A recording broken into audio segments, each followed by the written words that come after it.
Olá, eu sou Idelma Barbosa, novamente estou com você para a gente fazer uma pequena caminhada no nome e no poder de Jesus.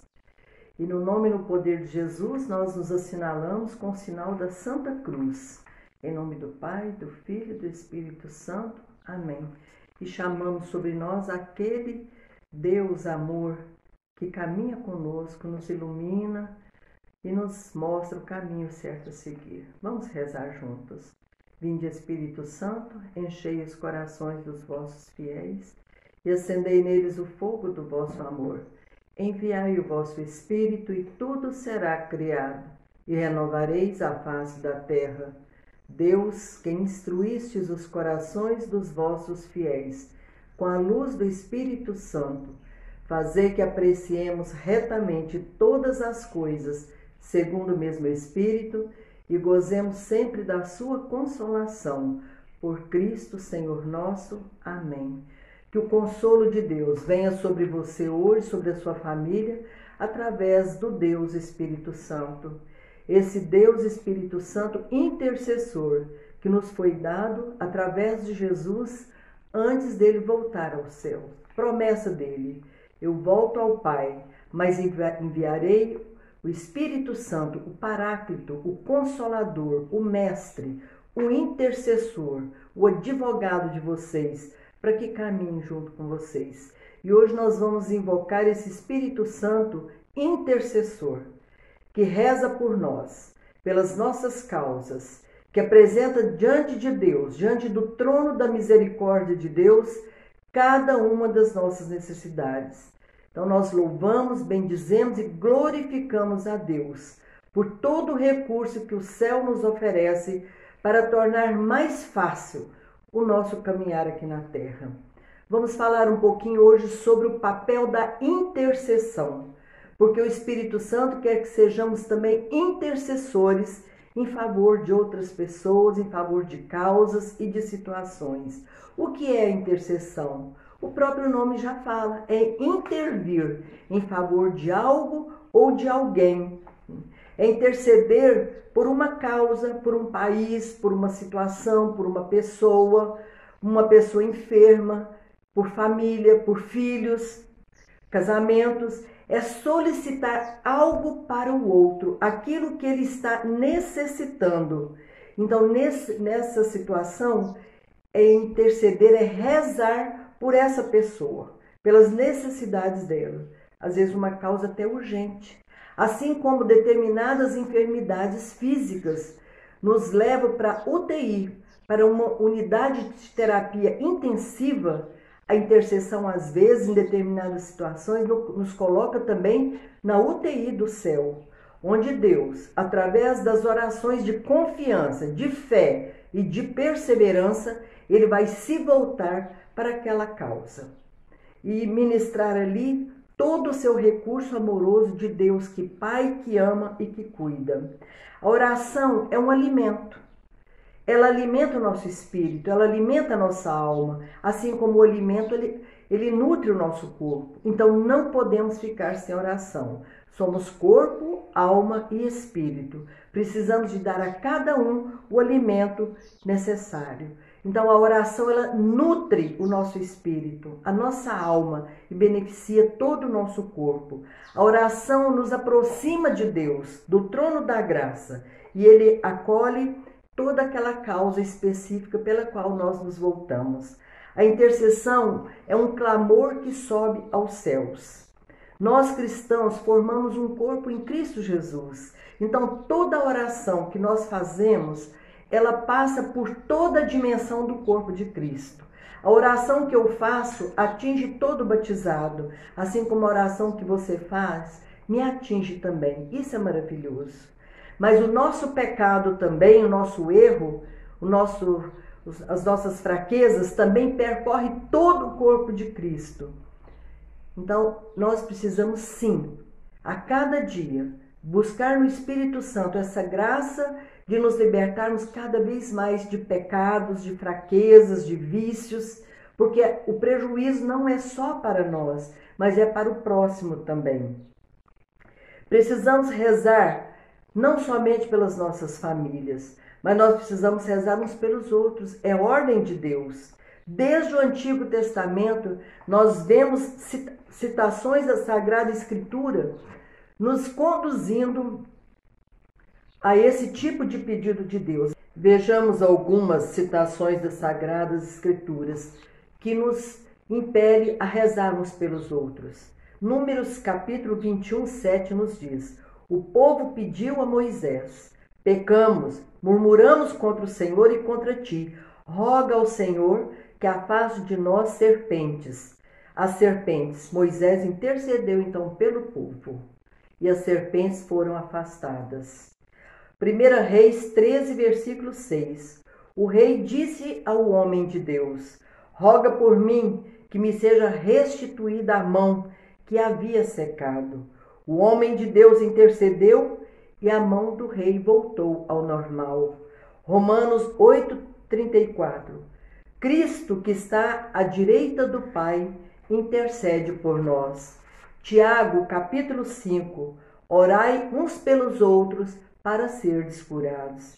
Então, orar, interceder é ordem de Deus. Não é fazer uma coisa que eu quero. Não, é imperativo. Deus nos dá essa ordem. Orai uns pelos outros. Ezequiel 22:30, lemos assim: tenho procurado entre eles alguém que construísse o muro e se detivesse sobre a brecha diante da terra, a fim de prevenir a sua destruição, mas não encontrei ninguém. Esse versículo bíblico toca muito o meu coração. Eu posso ver o coração amoroso do Pai pedindo alguém para rezar, para interceder. Eu vejo aqui o coração materno de Deus, assim como uma mãe, um pai, que se coloca em oração por um filho. Eu vejo o coração do Pai desse jeito com relação a cada um de nós. Então veja bem, ele procurou. Deus está procurando pessoas, ele está indo atrás de pessoas para construir um muro. O que é um muro? É a defesa, é uma proteção. Muro é uma parede forte que separa um lugar do outro. Deus está procurando pessoas, que construam novamente a defesa e a proteção de algo ou de alguém, que pode ser de um filho, de um esposo, de uma esposa, de um familiar, de um amigo, que pode ser uma nação, um país. Deus está procurando uma pessoa que novamente levante essa parede forte que separa um lugar ruim, um lugar nocivo do outro. E ele continua: alguém que se detivesse sobre a brecha. O que é uma brecha? É uma fenda, é uma abertura em alguma coisa, é uma lacuna, é um espaço vazio. Deus está procurando alguém que pare nesse espaço vazio, nessa lacuna, nessa abertura. O que é que rompeu na sua vida, na sua casa, na sua família, no seu trabalho? Você precisa ocupar esse espaço. É muito interessante, em cada família, Deus sempre separa alguém mais próximo a Ele, alguém que ouviu mais o seu chamado, para interceder pela sua família. Seja você esse agraciado de Deus, seja você esse assinalado por Deus, seja você esse sinal de Deus. Nesse vazio, nessa lacuna, nesse espaço vazio da sua casa, da sua família, do seu casamento, na vida do seu filho que se perdeu, do seu marido que saiu de casa, que enveredou pelo adultério, nos vícios. E o Senhor fala que Ele pede tudo isso para prevenir a destruição. Meus irmãos, quando nós nos colocamos nessa brecha sem que haja situações tão graves, tudo fica mais fácil. Então nós não precisamos esperar que calamidades aconteçam. Nós precisamos estar alertas, intercessores 24 horas por dia, quer esteja a sua situação familiar bem ou não. Se estiver bem, continue rezando para que brechas não sejam abertas, para que o inimigo não entre na sua família, no seu casamento, na vida dos seus filhos, Mas se já tiver essa brecha, corra, ocupa esse espaço, não deixe esse mal aumentar a sua dimensão.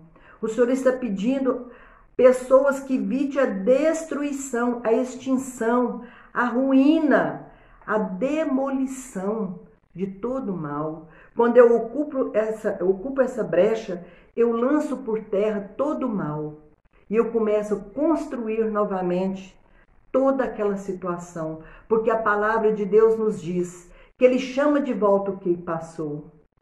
Então chama de volta o seu casamento, o amor pelo seu esposo, pela sua esposa, pelos seus filhos. A palavra nos diz, lá no livro de Joel, Deus restituiu os anos devorados pelo gafanhoto. O gafanhoto aí é o mal, é o pecado. Então Deus restitui de volta o que o pecado destruiu na sua casa. Temos que ocupar esses espaços, essas brechas que o Senhor nos pede para proteger a nossa família, para buscar a ovelha perdida da nossa casa através da força e do poder da oração. E essa oração ela não se restringe somente à nossa casa, mas nós precisamos de rezar pela igreja, pelos governantes, pelos jovens, pelas crianças, por esses governantes tiranos que tanto prejudicam o seu povo.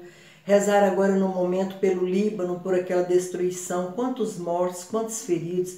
Precisamos estar atentos às situações mundiais do nosso país e pedir a Deus a paz, que Ele instaure a paz, o bem entre nós, na nossa nação, em todos os lugares.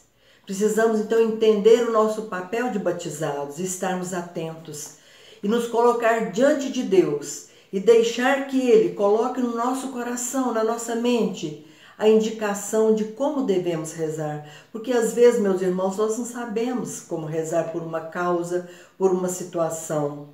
Mas a palavra de Deus, Romanos 8:26, nos dá essa indicação. Diz para nós essa palavra: o Espírito Santo nos ajuda em nossa fraqueza, porque não sabemos como orar. Mas Ele intercede por nós com seus gemidos inefáveis. E Deus, que sonda os corações, sabe o que deseja o Espírito. Então o próprio Espírito Santo nos dá moção, coloca dentro de nós uma direção. Então assim nós vamos rezando por aquela situação. E aí nós devemos abraçar com responsabilidade a situação, para que ela seja destruída de todas as forças espirituais do mal que investiu contra ela, né? Nós precisamos também estar atentos, porque as forças espirituais do mal vão tentar nos fazer desistir da oração, colocando na nossa mente pensamentos assim: não adianta rezar, essa pessoa já está perdida mesmo, é causa perdida, essa situação não muda, né? Para com isso, não podemos dar ouvidos à voz do inimigo. Nós precisamos estar atentos à voz de Deus. Orai sem cessar, ou seja, orar sempre, em toda e qualquer situação. E usar as armas que Deus nos concedeu. Quais são as armas que nós temos, que Deus nos oferece? São as armas ofensivas e defensivas. Armas ofensivas ou da justiça de Deus, que é a palavra do Espírito Santo, que é a espada do Espírito. Essas armas são capazes de resgatar tudo que caiu no laço do inimigo. A espada do Espírito Santo resgata toda e qualquer situação novamente e coloca em ordem vidas, nações, pessoas e situações. As armas defensivas, que é o escudo da fé. A fé que nós adquirimos no nosso batismo. Então nós temos que levantar o escudo da fé, levantar o nosso braço no nome de Jesus. Essa fé recebida no batismo que nos impele a avançar no território inimigo, que pode ser o resgate de um ente querido, alguém que está no alcoolismo, na prostituição, nas drogas, na confusão sexual, está afastado da igreja, né? Que está passando por uma doença grave.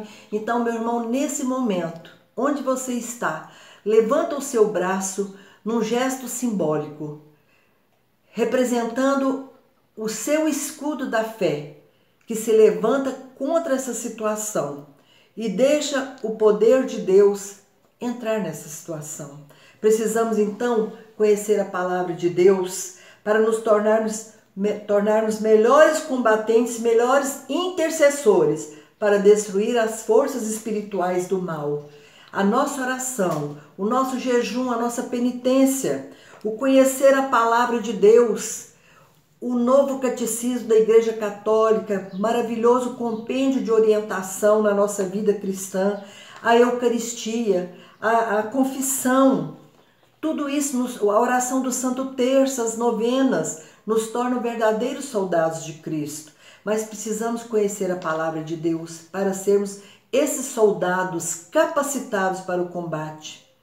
Moisés conhecia a palavra de Deus, por isso ele tinha autoridade para dizer para o Senhor: faze como tu falastes. O Senhor falou que ia conduzir esse povo para a terra prometida. Então, faze como tu falastes. Olha que autoridade, meus irmãos. Então, nós precisamos conhecer a palavra de Deus para dizer assim para Ele também: Senhor, salva minha família, porque a tua palavra diz assim e assim. Mas se eu não conheço, eu vou ser um soldado limitado. Está na hora, meu irmão, de todos revestirmos da armadura de Deus, nos tornarmos verdadeiros soldados de Cristo e parar de brincar e deixarmos de sermos soldadinhos de papel. Amém. Que Deus nos abençoe a todos.